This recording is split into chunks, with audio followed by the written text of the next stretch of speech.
Chúng ta đều có tội, chúng ta là tội nhân. Con trai con đừng có dọa mẹ mà. Muốn chơi điện thoại thì cứ lấy.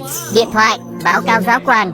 Ở đây có người mang điện thoại kìa. Đây đâu phải trại cai nghiện game nữa đâu. Hả? Sao con lại mách giáo quan vậy? Vì như vậy sẽ được quản giáo thưởng một gói đồ ăn vặt. Thôi mình ăn cơm trước đi. Ăn đi. Ăn chậm thôi không vội. Ăn chậm thôi. Đã bảo ăn chậm thôi. Báo cáo giáo quan, em biết lỗi rồi, xin chỉ thị ạ. Sao con ăn nhanh thế? Vì con chỉ có 2 phút được tự do để ăn cơm. Quá 2 phút là con phải nhảy cốc 500 cái. Có phải giáo quan bắt con làm vậy không? Không có, ở trường còn rất ổn. Mẹ không phải lo cho con đâu. Ngồi đi. Uống chút nước đi nè, kẻo bị nghẹn. Làm gì vậy? Sao con không dùng ly?